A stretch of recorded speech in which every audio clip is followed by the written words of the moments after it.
오늘은 욥기 22장부터 24장까지를 살펴보려고 합니다.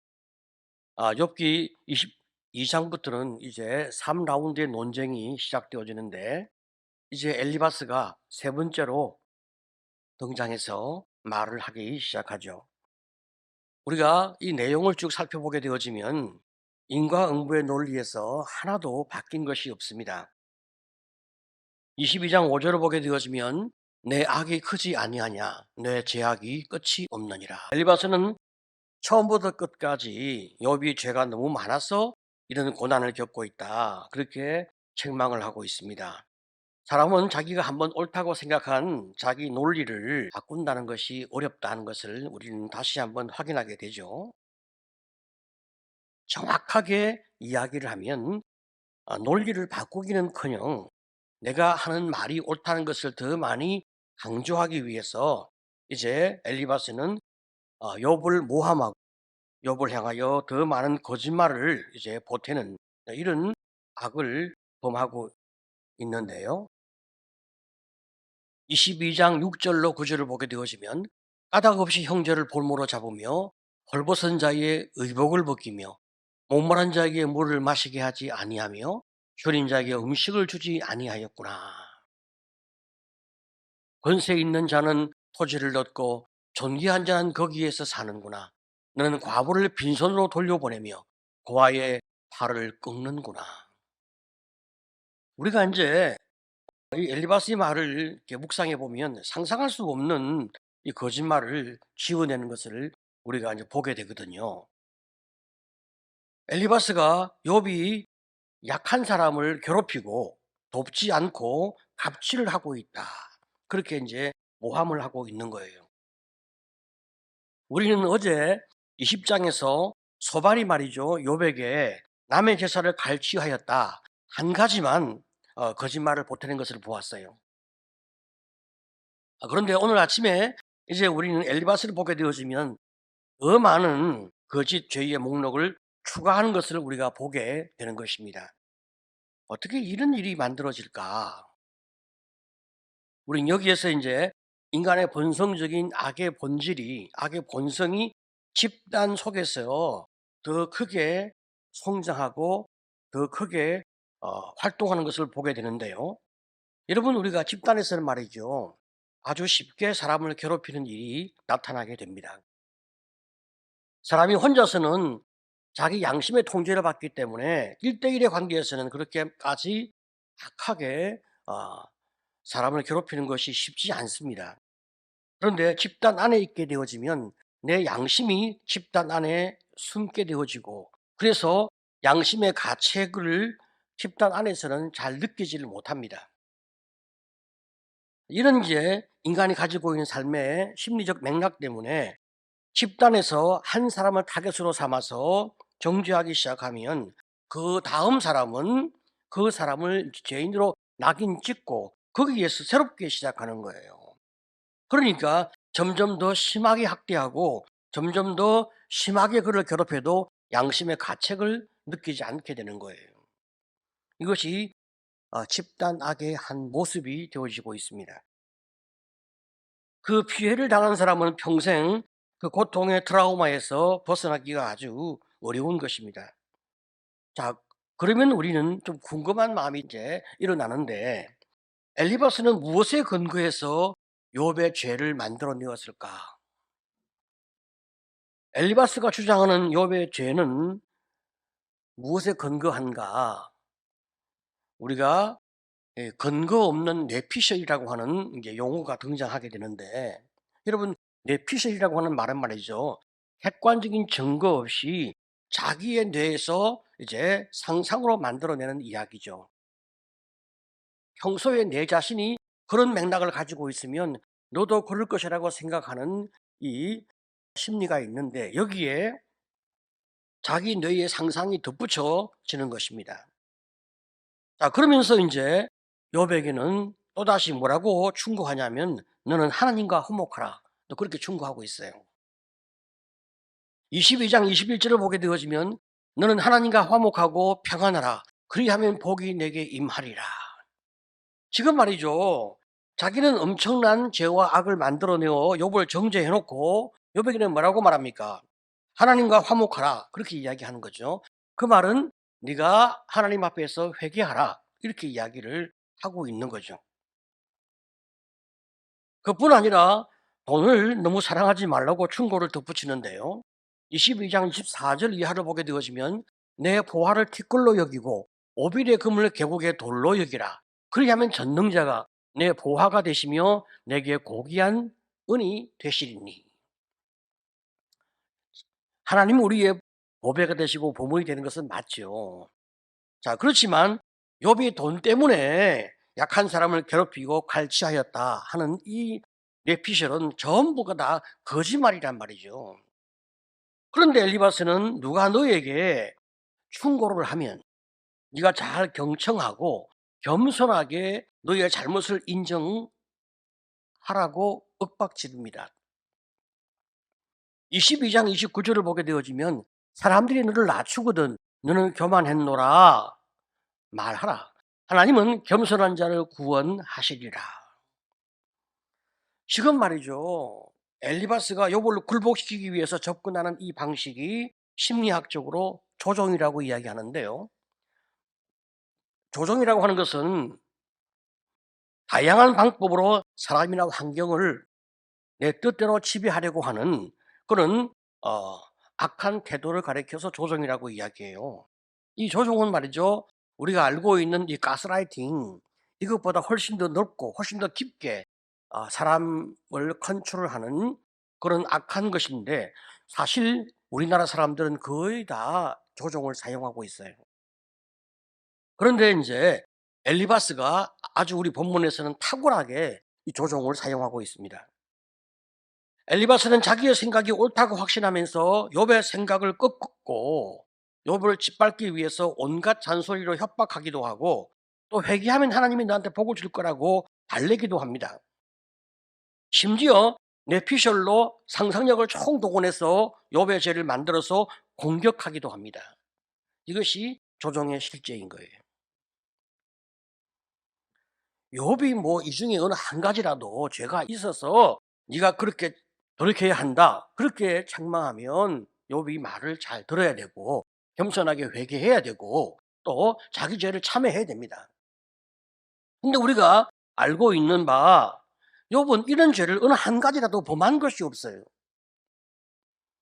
자, 그런데 엘리바스가 계속 욥을 공격하니까 욥은 더 이상 엘리바스에게 말을 해봐야 아무 소용이 없다고 생각을 하게 되는 거죠. 그래서 23장에서 욥은 더욱더 간절하게 하나님을 찾게 되는 것입니다. 23장 3절을 보게 되어지면 내가 어찌하면 하나님을 발견하고 그의 처소에 나아가랴. 어찌하면 그 앞에서 내가 호소하며 변론할 말을 내 입에 채우고 내게 대답하시는 말씀을 내가 알며 내게 이르시는 것을 내가 깨달으랴. 그가 큰 권능을 가지고 나와 더불어 다투시겠으나 아니로다 도리어 내 말을 들으시리라.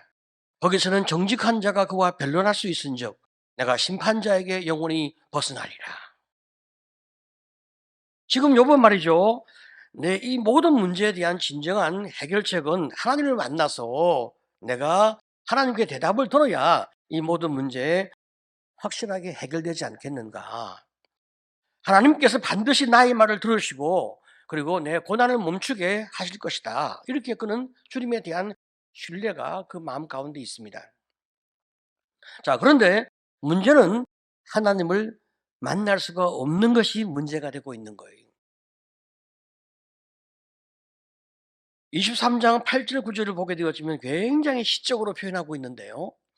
그런데 내가 앞으로 가도 그가 아니 계시고 뒤로 가도 보이지 아니하며 그가 왼쪽에서 일하시나 내가 만날 수 없고 그가 오른쪽으로 돌이키시나 배울 수 없구나. 그죠? 앞으로 가도 뒤로 가도 왼쪽에서 일하시나 또 오른쪽으로 돌이키시니 참 시적으로 내가 주님을 만나고자 하는 열망이 얼마나 큰지를 간절하게 이야기를 해요. 그렇지만 우리가 주님 만나는 것은 하나님이 우리에게 만남을 허락하셔야 만남이 이루어지는 거니까 여러분 기도하며 주님을 기다릴 수밖에 없습니다. 그러면서 여기에서 욥의 아주 놀라운 신앙의 고백이 등장하는데 23장 10절 우리 같이 한번 읽어보겠습니다. 자, 시작. 그러나 내가 가는 길을 그가 아시나니 그가 나를 단련하신 후에는 내가 순금같이 되어 나오리라. 네, 이 순금신앙. 응? 나는 하나님이 어디 계신지 발견할 수 없고 만날 수 없지만 내가 주님의 대답을 듣게 되어진다면 얼마나 좋을까. 하지만 하나님은 내 삶의 모든 길을 다 아신다. 이것이 이제 욥이 가지고 있는 분명한 믿음과 방향이었습니다. 나는 지금 내 고난을 이해하지 못하기 때문에 너무나 답답하지만 하나님은 이 모든 걸 다 아시고 나를 발견해 가시고 계시기 때문에 나는 마침내 이 모든 과정 속에서 내 믿음과 내 신앙이 순금같이 되어질 것이다. 여러분, 하나님의 선하신 뜻에 대하여 믿고 그분 앞에 머리를 숙이는 이런 모습을 보여주고 있습니다. 자, 그러면 순금신앙이 무엇일까요? 순금같이 된다. 무엇을 의미하고 있을까요? 죄가 하나도 없다. 더 거룩한 사람이 된다. 그런 것을 이야기할까요? 그런 의미는 아닙니다. 순금은 말이죠. 불순물이 다 빠지는 그런 금이 100%의 상태를 이야기하여 우리가 순금이라 그렇게 이야기하죠. 자, 그럼 우리 인생에서 빠져야 할 불순물이 무엇이 있겠어요? 그것은 하나님을 신뢰하지 아니하고 나를 신뢰하거나 혹은 돈을 신뢰하거나 명예를 신뢰하거나 다른 그 무엇을 혹은 다른 어떤 사람을 붙잡는 것, 이것이 이제 우리 인생에서 불순물이 되어진단 말이죠. 자, 그러면 욥의 경우에 욥이 돈이나 명예를 하나님보다 더 많이 의지했던가? 그렇지 않다는 것을 우리는 보게 되는 거예요. 그는 하나님 모든 것을 다 가져가실 때 주신 분도 하나님이시고 취하여 가신 분도 하나님이시니 오직 하나님께 영광을 돌리다. 그는 그렇게 고백하고 있단 말이죠. 자, 그러니까 모든 것의 주인 되신 하나님에 대하여 그는 분명히 믿음과 신앙을 가지고 고백하고 있기 때문에 욥이 이런 문제로 인하여 불순물이 있다고 생각되어지진 않아요. 문제는 이제 조건적인 신앙인 거예요. 조건적인 신앙이라고 하는 것은 잘하면 복을 받고 잘 못하면 벌을 받는다 하는 신앙의 생활을 우리가 조건적인 신앙이라 그렇게 이야기합니다.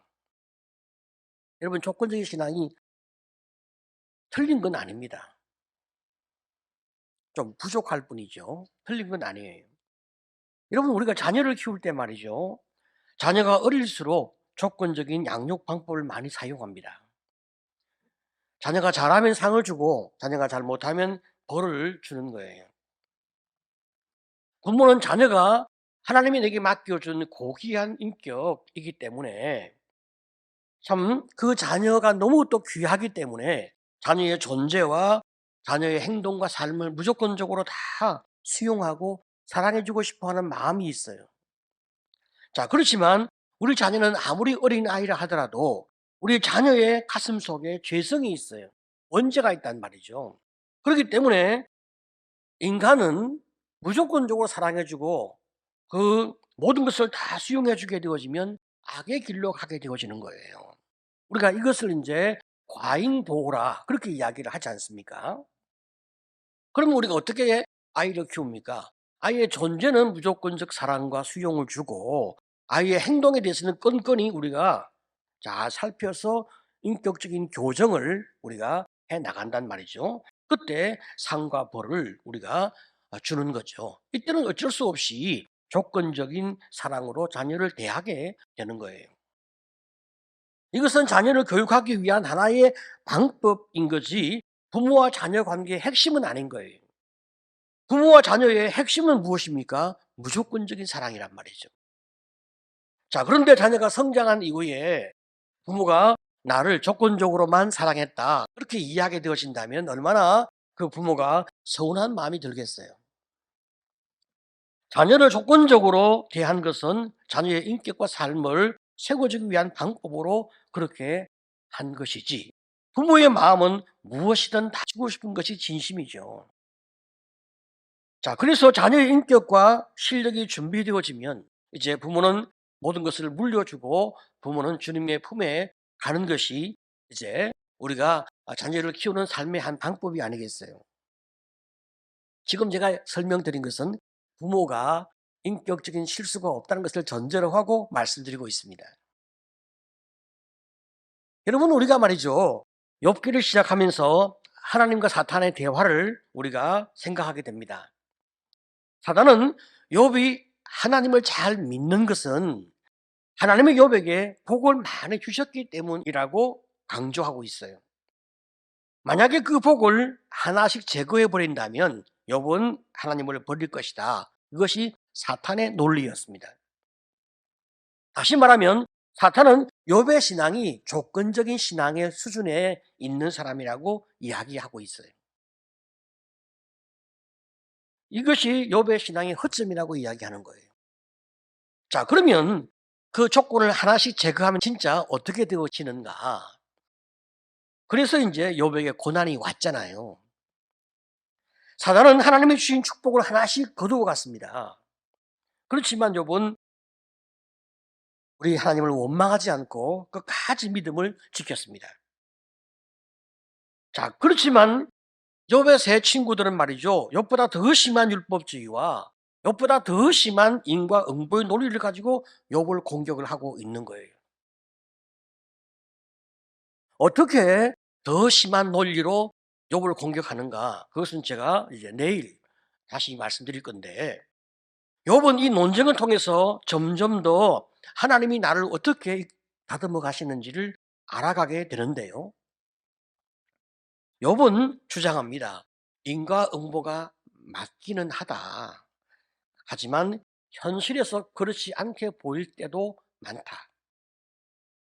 자, 그러니까 인과응보의 원리만 가지고 나를 판단하는 것은 너희의 판단이 맞지 않다. 이것이 이제 욥이 주장하는 논리란 말이죠. 하나님은 반드시 악인을 벌하시고 의인을 축복하는 것은 맞아. 하지만 하나님이 사람을 만들어가는 과정에서는 악인을 벌하지 않고 기다릴 때가 있고, 또 성도가 죄가 없어도 그의 성숙을 위해서 하나님이 고난을 허락할 때가 있다는 거예요. 그러니까 사람의 생각으로 다 이해할 수 없는 그 하나님의 일하심이 있으니까 하나님을 바라보는 것이 무엇보다 중요하다. 여러분, 욥의 생각이 이만큼 이제 성숙해지고 있어요. 23장 13절 14절, 그런 뜻이 일정하시니 누가 능히 돌이키랴. 그의 마음에 하고자 하시는 것이면 그것을 행하신다니 그런즉 내게 작정하신 것을 이루실 것이라.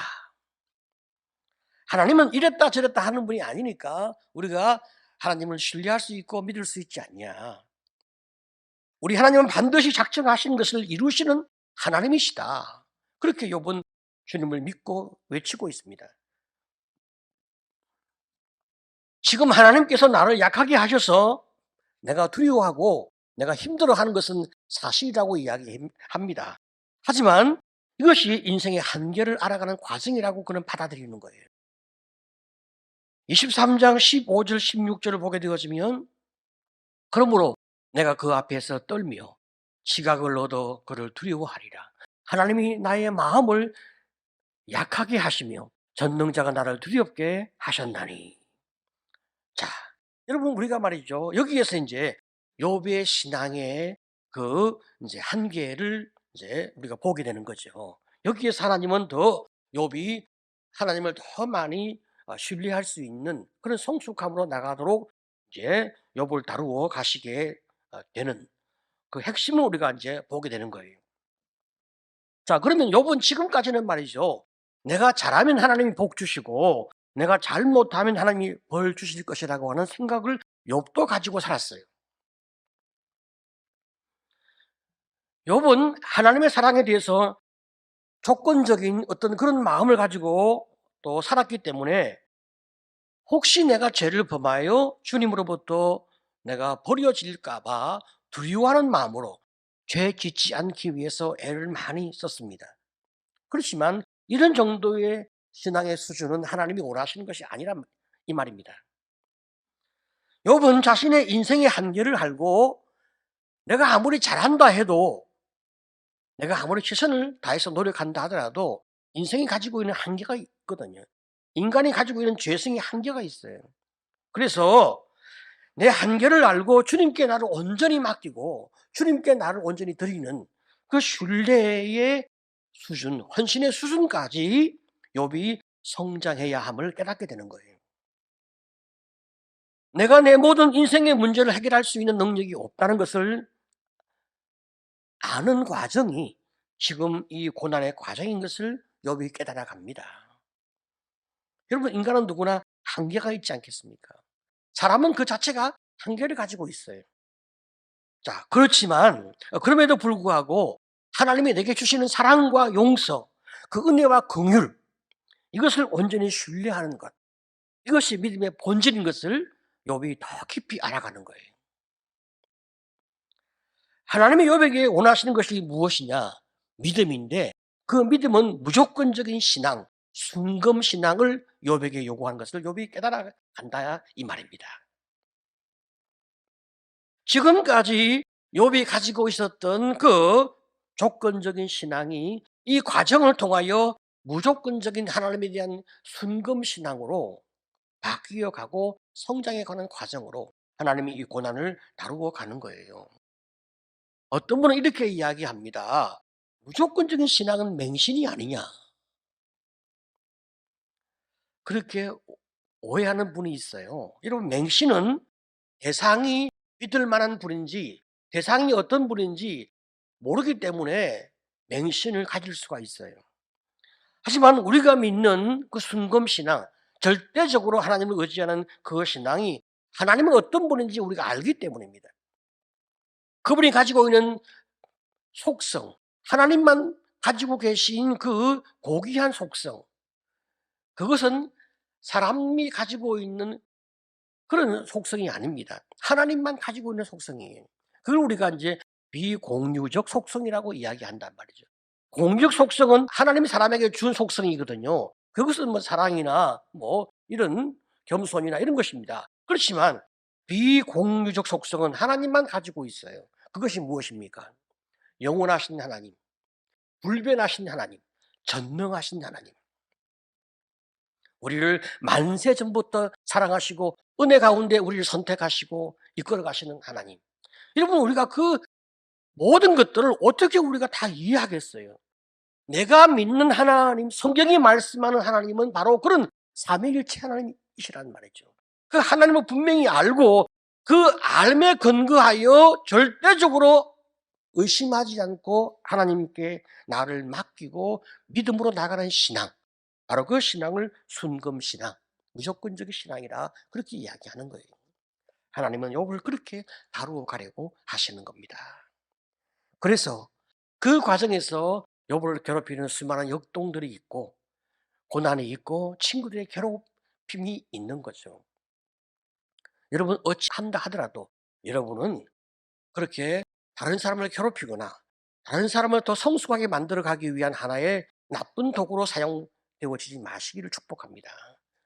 우리가 주님 앞에서 아름답게 사용되어지는 선한 도구가 되어야지 악한 도구가 되는 것은 하나님이 기뻐하지 않는 거죠. 인생의 모든 삶의 여정 가운데서 순금신앙으로 사는 성도가 되시기를 축복합니다.